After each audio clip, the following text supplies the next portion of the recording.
What is going on, everyone? Welcome back to another edition of the Breakdown Sportscast. I'm your good friend and host, Kory Willis. I hope everyone out there is doing well on a Thursday, getting closer to the work week ending, getting ready for the weekend out there. Super Bowl Sunday is coming along as well. So overall, guys, I hope you all are wrapping up the work week and getting ready for a great Super Bowl weekend out there. So overall, I hope you all out there are doing well. As always, guys, we appreciate you all listening to the show. You know where to find us. We're on many different streaming platforms, such as Spotify, Apple Podcasts, YouTube, Amazon Music, and Amazon Audible, iHeartRadio, and many other streaming platforms out there. So if you like what you hear from the show, always feel free to like, comment, and subscribe to any of your favorite platforms. Is definitely important for me and Chris. It helps us know what we're doing and how we can improve the show for the future for you guys. So as always, we very much appreciate you guys' support with the show. As always, guys, you know who I'm with. I am with my good friend and co-host.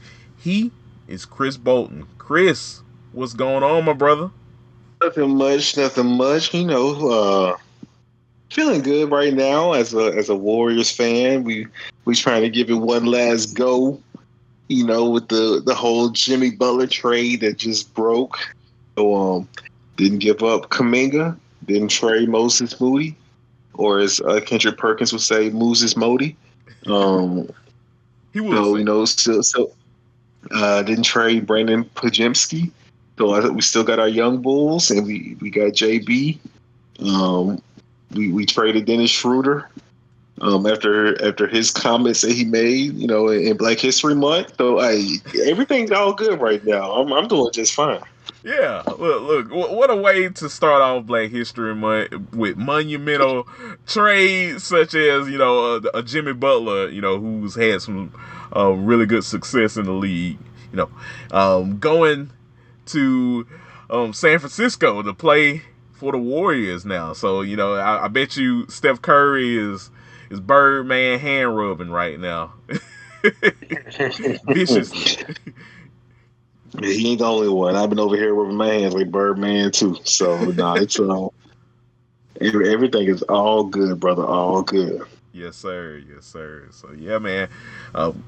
Big trades in the NBA, of course. You just mentioned Jimmy Butler. I mean, the Luka Doncic trade. Unless any of you guys out there listening to the show was hiding under a rock, that was monumental. Probably the biggest trade that I've ever seen in quite some time. Yes. And there have been monumental trades before in the NBA, but this one just came out of left field. So no one saw this coming.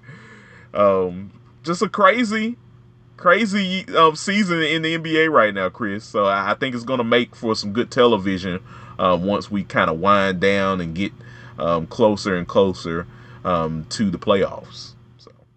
Oh yeah, it's going to be must see TV. The NBA heard the ratings were down and said, we got something that can fix that. Exactly. They're like, no, we gonna figure this out. we will do. We will not let these ratings slide. So, shout out to Ayana. Not on my watch. Exactly. Agreed. Oh my God. So yeah, man, it's been wild, a little wild time in the NBA, of course, Chris. But on BDS, we talk about college football, of course. I know, folks, the season is over.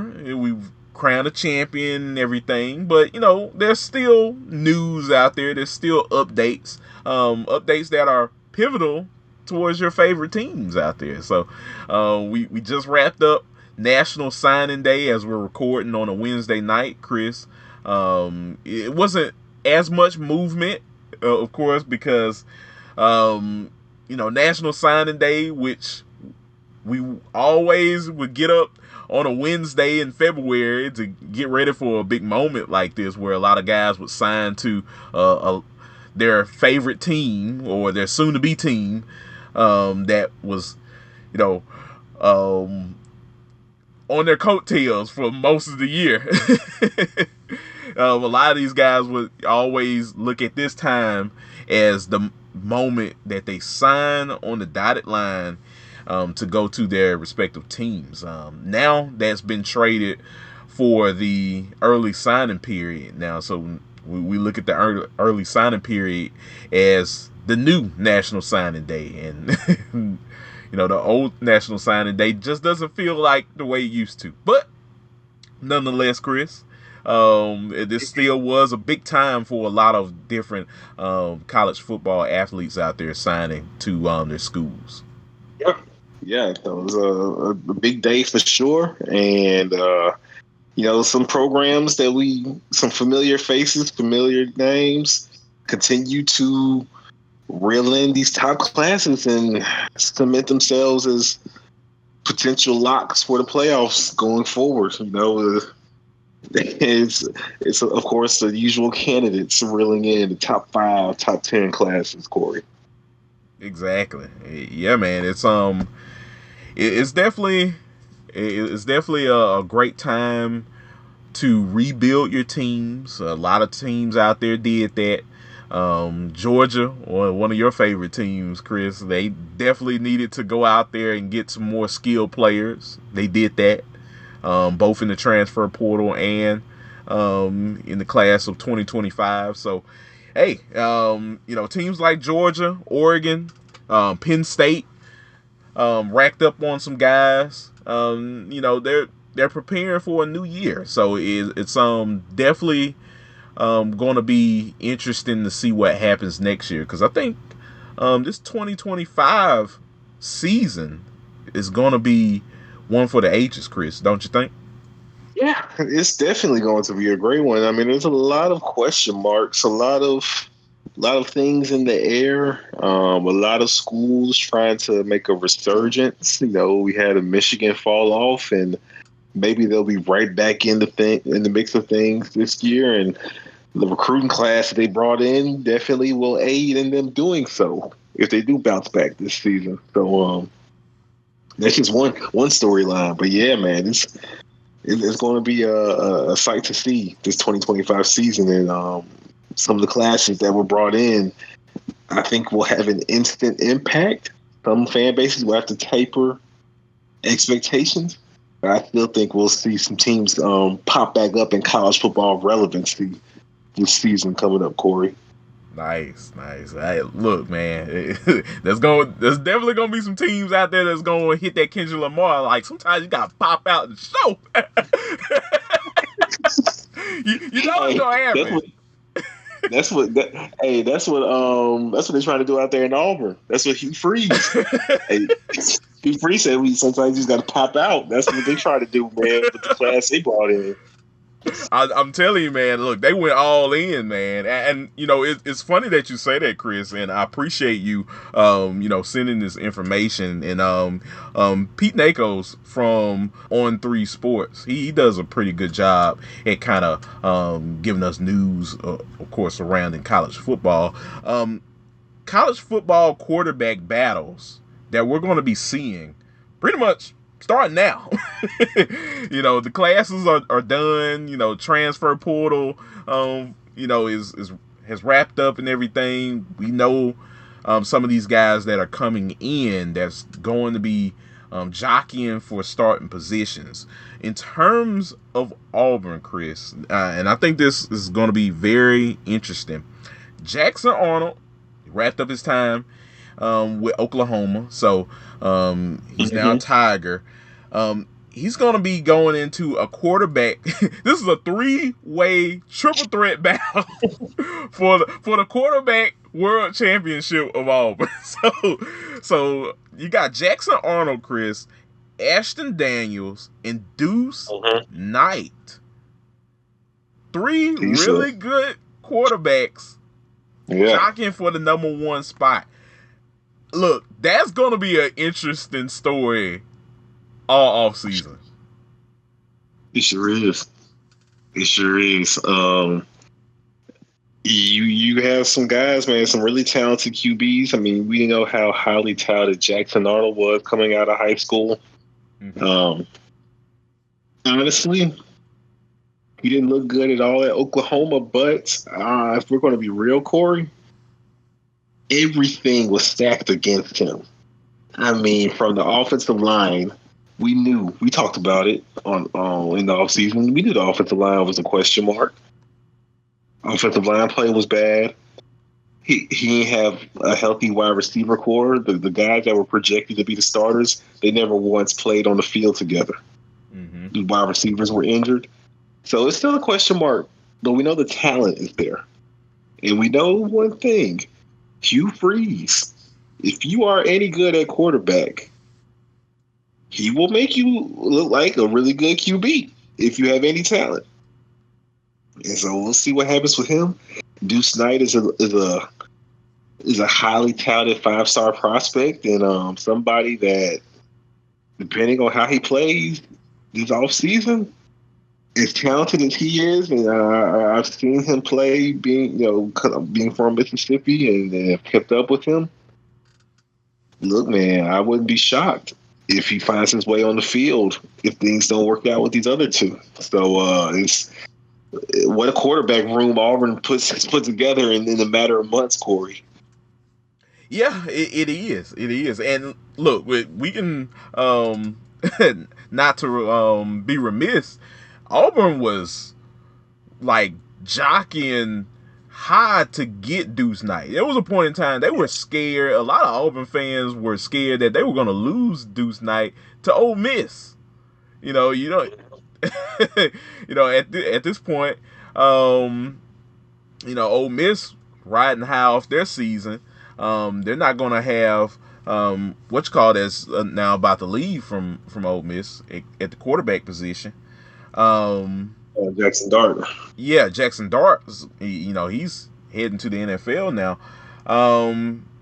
They had to get more talent, and you were this close in losing a guy like Deuce Knight, but you kept him in the boat.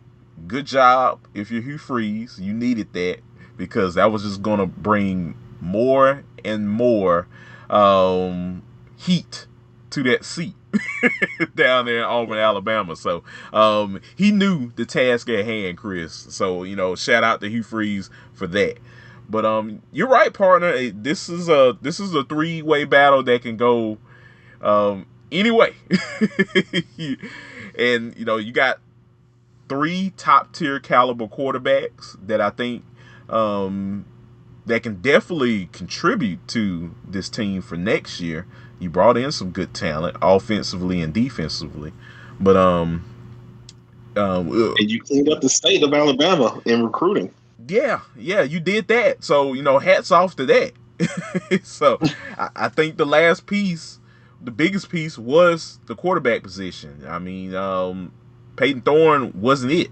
He didn't give you that spark like a lot of Auburn fans had wanted to.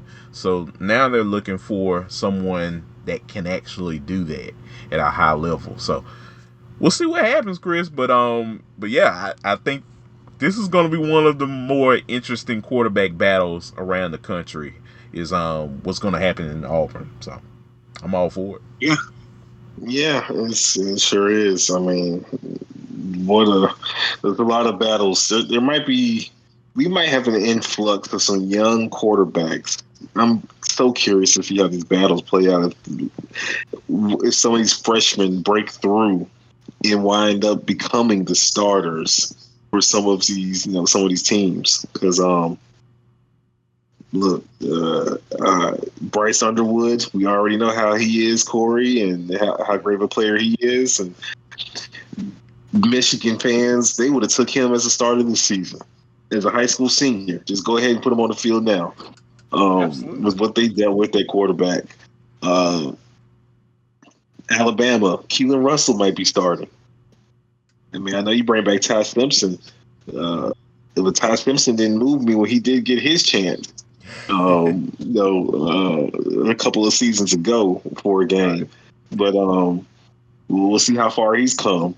But it's just big school after big school, everybody seems to have their highly talented freshman coming aboard on their team. So we'll see how things play out.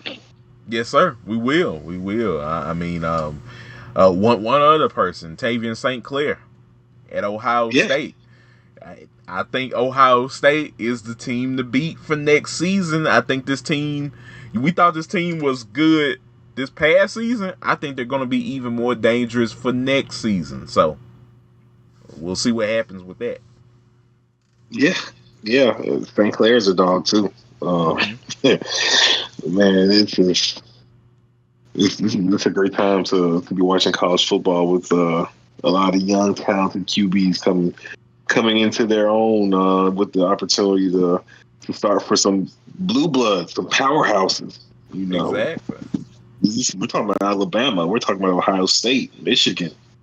Like those are big time schools. So DJ Lagway second year. At Florida, we'll see a young Lagway, a young Gunnar Stockton, possibly for Georgia. This is nothing but youth across the board. So we'll see who's going to be that next star. Exactly, man. Yeah, I'm so excited. One other person, Aaron Nolan. We'll see what happens with that between Lenore Sellers and Aaron Nolan at South Carolina. I think South Carolina is going to be. Look, they didn't get a chance to get into the college football playoffs this past season. I think this season they got a shot. They got the defense.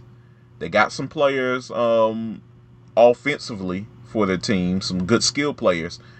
They got to put it all together. So we'll see what happens. I'm stoked, man. I'm excited. This should be fun. It's always great to see new blood entering in these campuses and really shape up these programs in different ways that we didn't see the year prior. So it's gonna be interesting, man.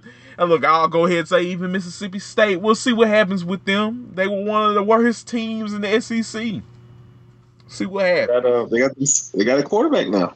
They got a young talent. Yeah, Luke Cromanhope. So, absolutely. One of the top quarterbacks in the portal this past cycle.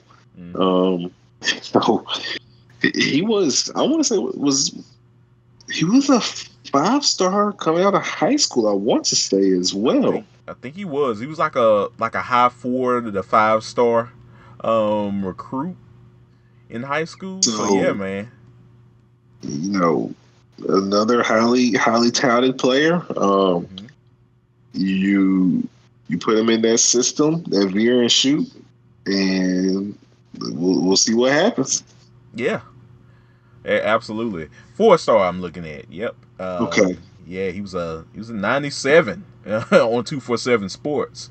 So yeah, man, he was the number 5 player in the state of Georgia, from Savannah, Georgia, and 6'4", 208, and the 35th recruit overall nationally through 247 Sports. So yeah, man, we'll see what happens with Luke. This is a different team, like you said, veer and shoot offense. Jeff Lebby, he never puts his foot off the gas, especially when things are rolling.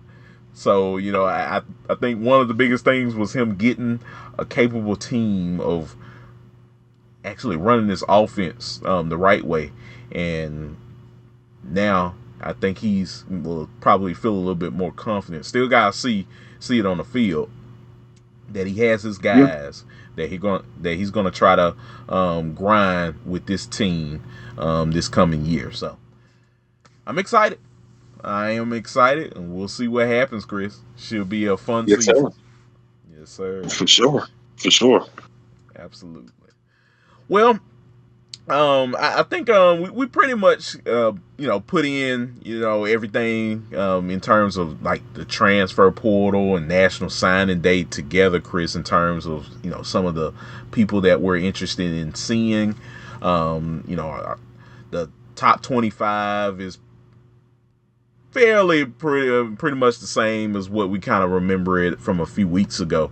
and Mhm. now it's really just seeing these guys go out during the spring practices and kind of getting intel on what's going on with some of these teams out there. So, overall, we'll continue to monitor it. Of Mhm. course, folks. If you um, have 247 Sports and you get updates from there or amongst other recruiting services, of course, you can always take a look and see where your school is at in terms of commitments. But overall, it was a great cycle, I'd say, in terms of the transfer portal and the recruiting class this year. Don't you think, Chris? Yeah, for sure, for sure. We seen some guys make some moves, some splash pickups, and um, for me personally, I'm very curious to see just how the next 2 to 3 years play out for the Alabama schools. Yeah. That's what I'm looking at.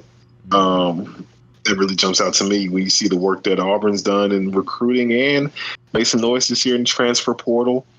Um, they're trying to set themselves up to compete now.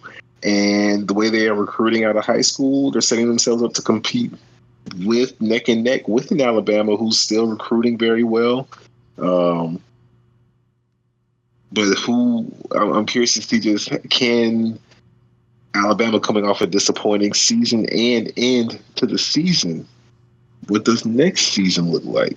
What does next season look like for Auburn? Can they become relevant? Maybe become a fringe playoff contender? And then that very next season, the 2026 season, when we're wearing away the sense of Nick Saban being in the building is starting to wear off, and it's all Kalen DeBoer, and he has his full handprint on everything. The third year of him as the head coach, what does Alabama look like then? So I'm just curious to see how this plays out and what Alabama looks like as a program going forward, and if Auburn messes around and has more success, how does that go over in the state of Alabama? So I'm just curious to see how all of this plays out, Kory. Yeah, I'm definitely with you, Chris. It's going to be an interesting storyline to see what happens in the state of Alabama. Because that war with the Iron Bowl is always interesting, especially with college football. So I know a lot of Alabama fans were kind of at odds with Kalen DeBoer. After this season, he's gonna have to show and tell. Like this is a big year for him in 2025. So if he can get it done, I think that definitely takes the heat off of his seat. But if he can't get it done, the people down there in Titletown, Chris, you know how they are. They're very hostile. They are very spoiled when it comes to being the best and winning national championships and conference championships year in and year out. So the boy has a lot of work to do. You don't want to be the guy that coinciding with Nick Saban leaving and the college football playoff being expanded to 12 teams and back-to-back seasons, you don't make a 12-team playoff. That will not mull over very well with Crimson Tide fans. It won't. It just won't. I think we got a little taste of it after that Michigan game in the ReliaQuest Bowl. So, yeah. No, you're right, Chris. It's all hands on deck. If you're Kalen DeBoer and staff. So, this is going to be a big year for him. So he has that. It's like bringing in that big project, Chris. I was telling one of my coworkers about man, I miss the days being in grade school and bringing the big trifold board, and I got all my research items and everything. I got the nice letters cut out and stuff. Like he's gonna have to like show and tell that kind of way. He's gonna have to like really bring in a great product on the field, Chris, and it's gonna have to show out there in person and on television, because if he can't get it done, hey, he has a lot of people to address. That's all I gotta say. You're lying. So yeah, we will see. So we're both sitting back and waiting to see how this all plays out. Exactly. So yeah, man. Yeah, it's gonna be fun. We'll definitely follow up, guys, in terms of things that are going on during spring practice and everything. So before you know it, we'll be full into swing on that. And we'll definitely follow up with you guys on any news surrounding some of your favorite teams in college football during that time. So anything else, Chris, you like to add about any particular team now that signing day is done and some of these teams have their guys locked in for the new year? No, I think we kind of we pretty much hit on everybody. On some of the high points. If we could even go even more in depth if we really wanted to. But this show would become a 3-hour show if we did. But just know, folks, your normal suspects. They did what they normally do. And Ole Miss, they had a whole bunch of great wide receivers this past season. They will have another one. They have another one coming in, and similar to how it was when AJ Brown and DK Metcalf, when they were freshmen, they instantly were on the field. Get familiar with the name Caleb Cunningham, people. He will be a thorn on the side of Mississippi State fans in Egg Bowl games. He is the real deal, and you're going to hear Austin Simmons to Caleb Cunningham a lot next season. So get ready for that. Yeah. It's definitely going to be something interesting in terms of us Mississippi State fans out there. Seeing a guy like Caleb Cunningham from Ackerman, Mississippi, right next door. You think he go to Mississippi State? County, adjacent to Tibahaw County. Yes. Literally. Right next door, folks. If you're not from the state of Mississippi, it is literally right next door. Decides to go to Ole Miss, so that's definitely gonna be some fun watching right there during Egg Bowl week. But I will say this, Chris. Aiden Williams, who was a really good player in his own right, is now in Mississippi State, and he was at Ole Miss. So, you leave the enemy and you join Mississippi State. So, that's interesting. It's a really good pickup. It is interesting. So, it's just like on a lesser level, the Mississippi schools have everything going on compared to the Alabama schools. We'll see if State can pop his head into some relevancy this season. It's going to be tough, man, because the SEC is the wild, wild west, man. I mean, you can finish with the 27th ranked recruiting class in the nation. It's like the 10th best in the conference. Yeah. This is how it is out here. That's just how it is out here. It just means more. That's what the advertisements say. Oh man! Now I know where they're coming from. Seriously. But nah, that's all, brother. That's all I got on it. Yes, sir. Well, yeah, folks. We will definitely give you any updates. And, of course, like I said, as we get closer and closer to spring practices and spring games out there. So yeah, definitely follow us for that news. Chris, before we head out of here today, because this will be a fairly shorter show, folks. So what we're going to do before we head out of here today, we're going to look back at some of our predictions on this past season. A little fun game for the both of us, just to kind of see where our head spaces were at in terms of some of these teams and certain scenarios that could or had potentially took place this year. So you all ready to kind of talk about that? Let's do it. All right. So yeah, folks, I know you probably heard Chris and I talk about the scenarios that we previously had talked about at the beginning of the season, that we felt likely or unlikely that would happen. So our likely and unlikely scenarios for the 2024 season. I remember how we did this, Chris. The only thing about it is, so we had 3 scenarios each that we talked about. So I had 3, you had 3.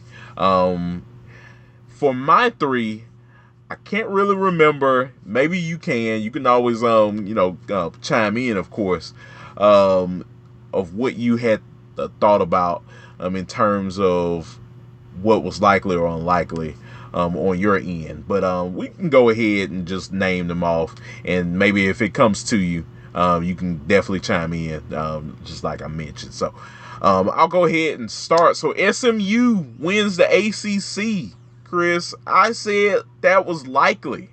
Yeah, I was very high on SMU.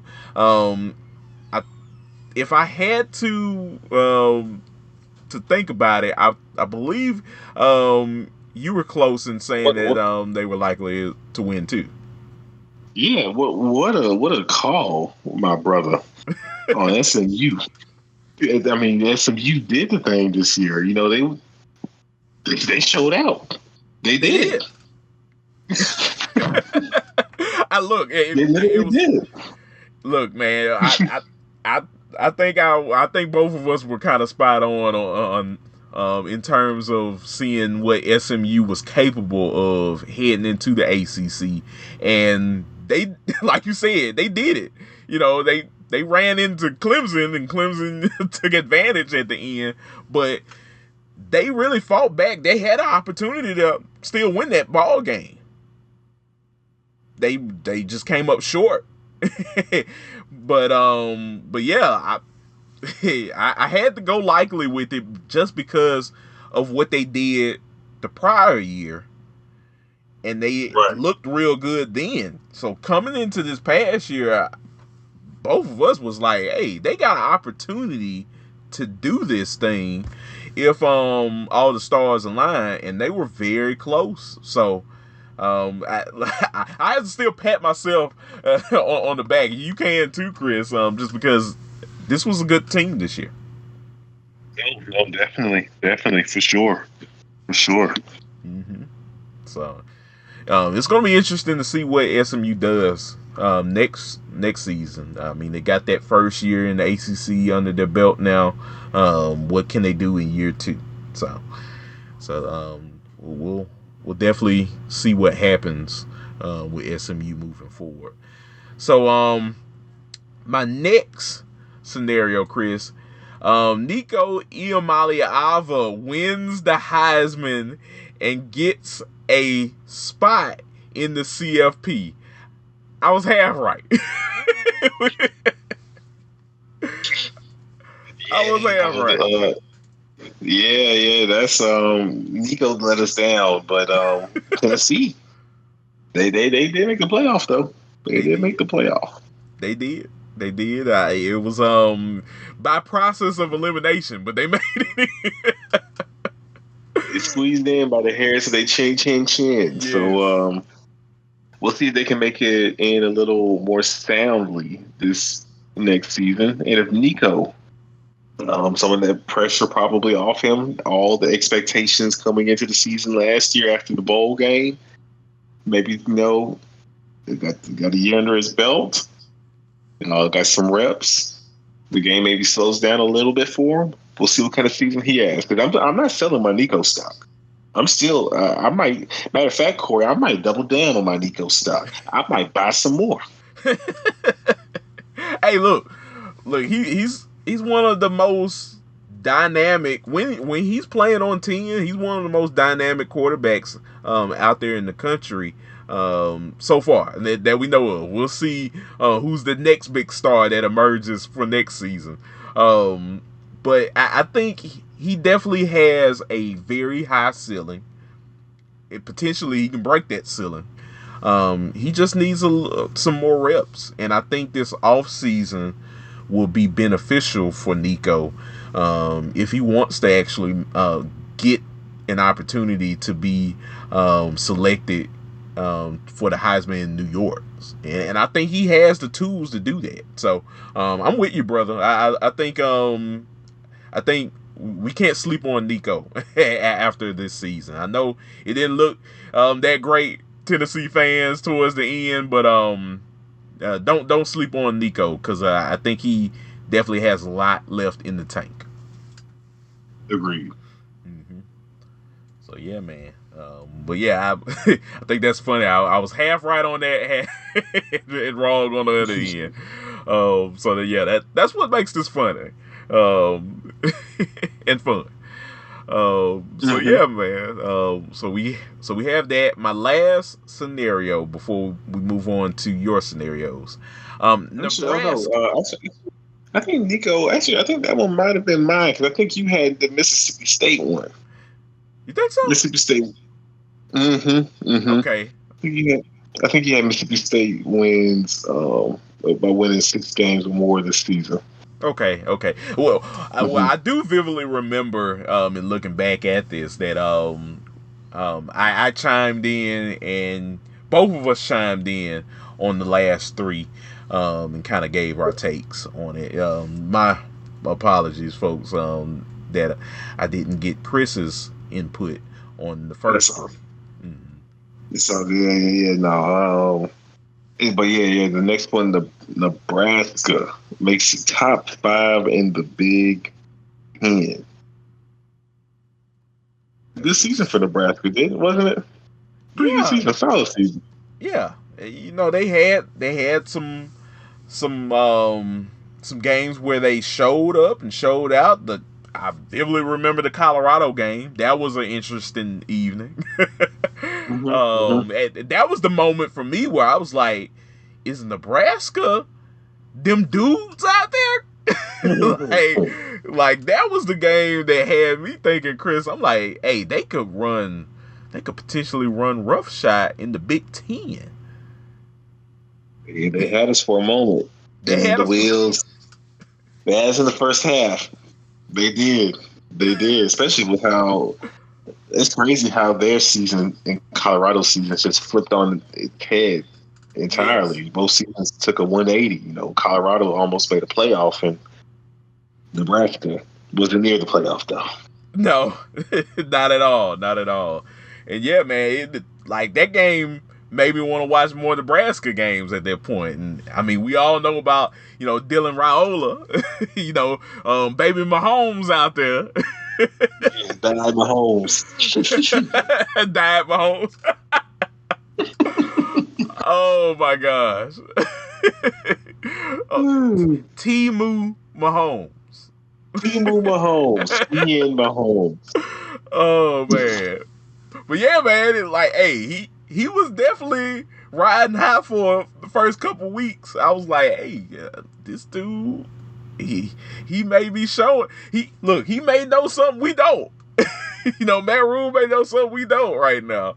And that's that. Dylan Raiola is that guy. I still think he's that guy. I think they didn't, finish as strong as they had liked to. But it was interesting to watch them this season, and let's see what happens with Nebraska next year. I mean, Raula's still going to be there. I'm sure they had let's see right quick. Because I am curious. I want to see what this class looked like. Okay, they finished in the top 25, 22. So yeah, I mean, they got some players in for next season. So let's see what Nebraska does in 2025, Chris, because you can't go wrong with extra players and better players to implement in your system. So for sure. So they ain't finished top 5 in the Big Ten this year, but the foundation is in place to Yes, possibly do so next season. exactly, and that's the biggest thing. They got the foundation built. It seems like guys are bought in Lincoln, so it's definitely something. If you're a Nebraska fan, you should be excited about, and you should be um, curious to see and excited to see what could take place for next year. You could definitely try to squeeze in yourself in this 12-team playoff if all the stars align. So we'll see what happens with the Cornhuskers. But yeah. So that was an interesting scenario that we had to throw at ourselves. So we'll see what happens with Nebraska next season. So now, Chris, we're down to the last 3. These were the ones that I did record your thoughts. So yeah, Mississippi State wins 6 or more games this season. I said likely, you said unlikely, but not ruling out. You win, sir. Yeah. Right. Unfortunately, I was right on that one. The Bulldogs let us down this year, but there's always 2025. Yes. Look, man. Look, they got a couple players in the boat. Fluff Bothwell. What a heck of a name, folks. You are going to hear this guy's name probably on College Football Final on your late Saturday, Sundays before NFL football. This guy, he brought a level of toughness at South Alabama. I think he's the guy that is very much needed in that backfield, Chris. So I'm not sure. I'm not sure what are your thoughts on Fluff Bothwell, because I don't think I had mentioned it to you. No, you had. Think it's a good player for sure. So yeah, man. So yeah, it's gonna be interesting to see what Mississippi State does. And I mean, it's interesting because you got Ole Miss, who was riding high after this past season. They tried to make it to a 12-team playoff. They got the state on lock, quote unquote. Yes. So yeah, man. The last thing you want to do is to allow the competition to skirt past you and leave you high and dry. So if you're Jeff Lebby and company, you had to rehaul this team. You had to create a major set of changes. Revamp the roster. Yeah, you had to make a big revamp of this roster, and I think they've done it. Do we gotta see them play on the field? Yes. So I think after this past season, that's definitely a yes. But in terms of what I see on paper, I have a thought, Chris, that I think we're going to see a more physical football team. And if we get a more physical football team, people have talked about the defensive coordinator situation and stuff. If all that can get cleared up finally, I think watch out for Mississippi State. They could definitely ruin some people's seasons. I could start there if everything goes in the right order. They can definitely compete. Maybe pull off. We saw this season in the SEC. Almost everybody pulled off at least one upset win. Even stinky old Kentucky, with the expectations we had from how they were looking initially, and how things fell off the wagon for them. But they even got a huge road win against Ole Miss. So anything's possible in the SEC, and I think State has put themselves in position to be a thorn in somebody's side to give somebody some nightmares this season once it's all said and done. Absolutely. So yeah, man, it's gonna be interesting to see what happens this season coming up for the Bulldogs. I'm excited. It looks like the boosters are more exuberated. They're fighting to not let the school up north, as the one Dan Mullen would say all the time, pass them by in terms of great college game day atmospheres. Now they're getting LED lights, Chris. I can't believe I'm saying this on the stream. We're getting LED lights. We're getting the new Welcome to 2025. new addition to the stadium. Welcome to 2025. Yes. Finally, the game day experience will feel a little more like an experience. So, exactly. Better late than never. You're right. Exactly, my friend. So yeah, man, we'll definitely see what happens with the Bulldogs in 2025. Last two, Chris, before we get ready to head out of here. James Franklin. This is one of my favorites. Mm-hmm. James Franklin is the head ball coach at season's end. I said unlikely. You said unlikely. We both were wrong at the end. He's still there. Yeah. I mean, he's still there. He had a good season. Yeah. He did get them to a semifinal. So, you gotta kind of give.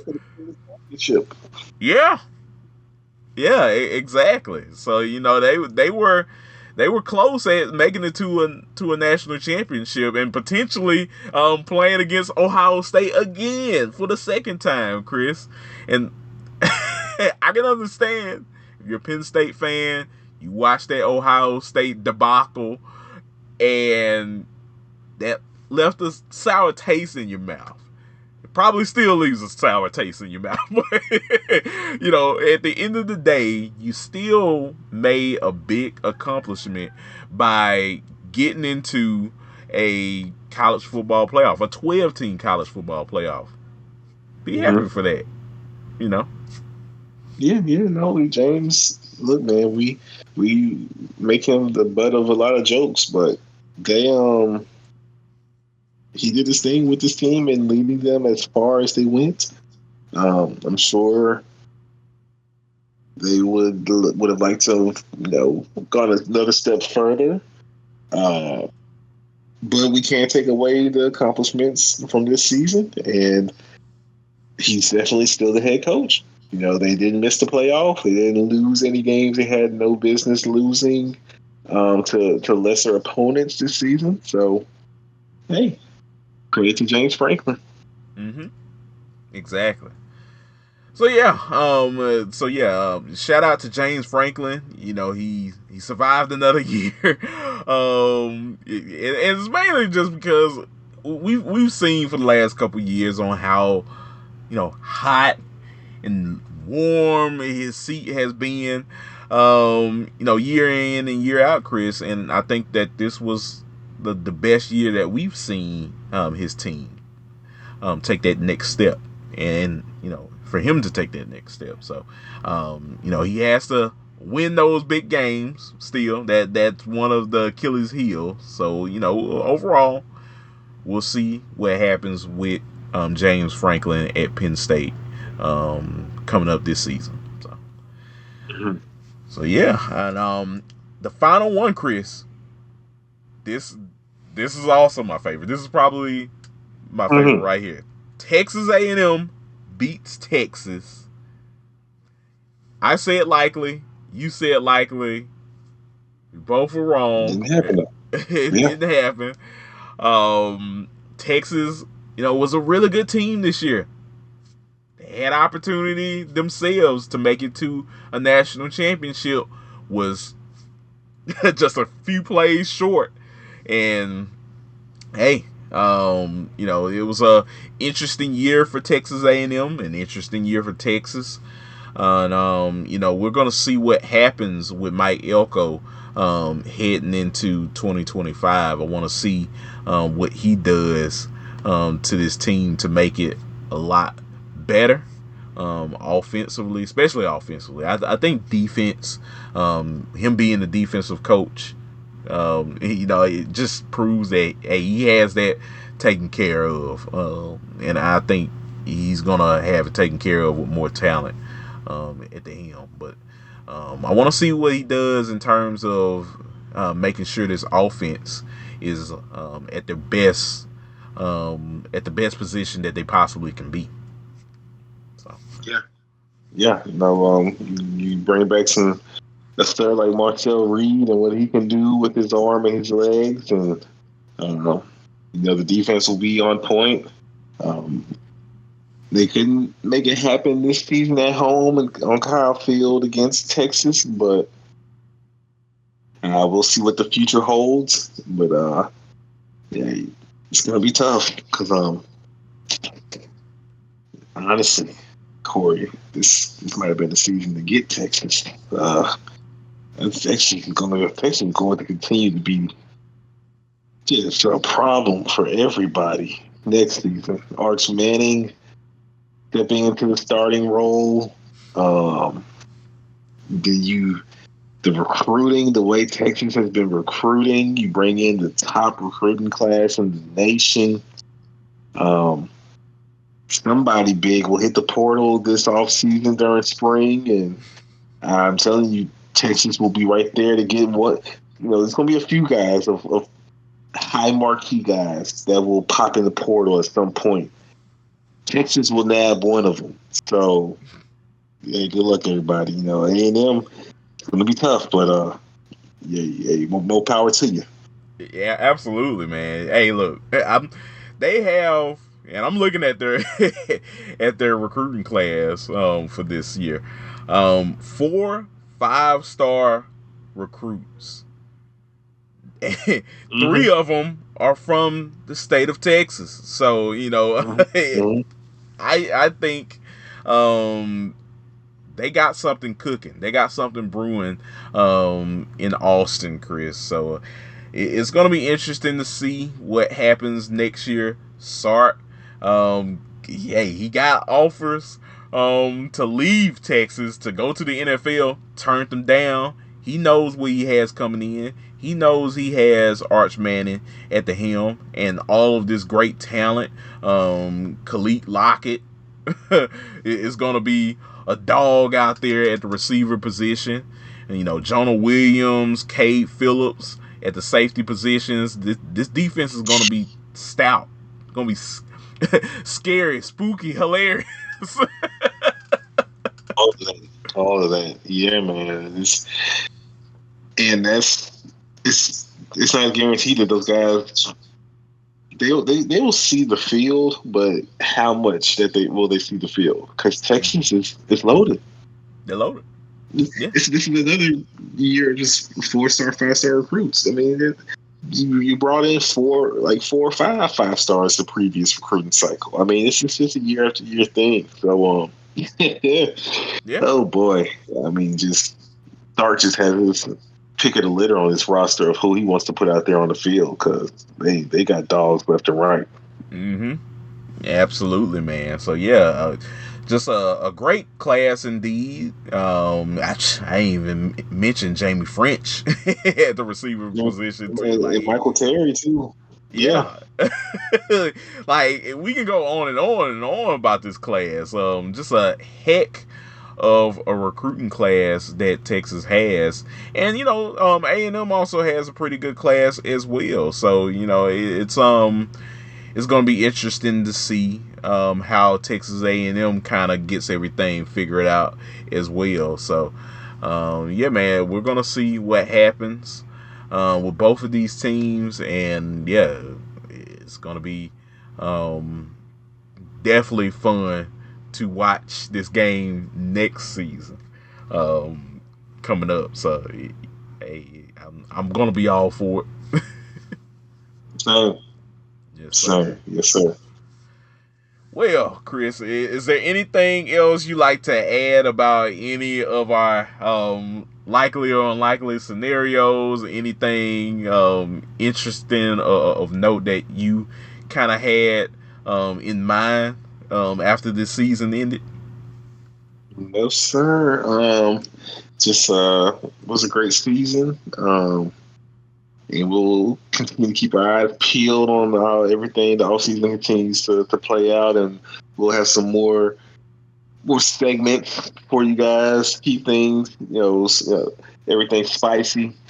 Keep you guys coming back, and it's going to be a fun off season, and we'll continue to get you guys ready for August because. Before you know it, man, August will be here. I Yeah, know it is February now. We're going to keep this thing rolling. Before you know it, we're recapping the spring games, and next thing you know, we're trying to figure out these depth charts, and then boom, it's showtime. exactly. And we're gonna be doing this all over again. The road to the national championship starts again. Just yesterday, So we saw Ohio State win. exactly. So we'll have our conference previews and all that as things get closer. Some under the radar storylines. What to be on the lookout for this season. Breakout teams. We'll have all that good stuff coming. So All of just that. stay tuned. Yeah, all of that. We even talk about combine news and things in that nature, of course. The NFL draft, all of that good stuff. Just to kind of see some of these guys and where they or where their destinations are going forward next. So we'll definitely lock into all of that for you guys. So yeah, Yes, sir. yes sir. Well, Chris, as always, my brother, appreciate you being here on the show and chopping it up, talking college football.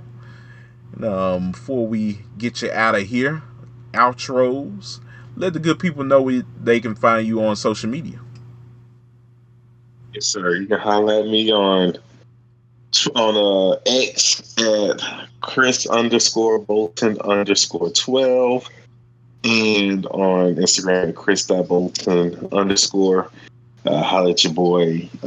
We talking everything NBA, baseball around the corner. Spring training's about to start soon. Give it about a month. I mean, NFL, the draft will be here. College basketball. It's just a wrestling, boxing. Cena's gonna win the elimination chamber. Just wait on it. Lock Just it all in. that's coming. Lock it in. Lock it in. So what you telling us, Chris? Are you telling us that this is a Bolton's Bets wrestling edition? You are exactly right, my brother. I love it. You are exactly right. Yes. We got all that for you. But this is what a time to be a sports fan. It's a good time. Yes, sir. Yes, sir. It is. It is. Yeah, man. We always appreciate you, giving us updates. Of course, in the world of baseball, professional wrestling, the whole nine. You do a great job at MLB, bro. And I'm always happy to see you do great work. Yes, sir. Thank you. Thank you. Yes, sir. Yes, sir. Well, folks, you can also find me on social media as well at Listen to KSW, all one handle on X. I'm on there talking professional wrestling, college football, college basketball as well under swing, like Chris said. So yeah, definitely follow me on there. But yeah, guys, that's it for us. We'll definitely be back with all of the different updates, of course, as we kind of get some more information for you all. And like Chris and I mentioned, the combine and NFL draft and all of that good stuff is coming up. So we'll definitely be back with some future episodes during the off season for you guys to break down any news that's happening around college football. But yeah, guys, that's it for us.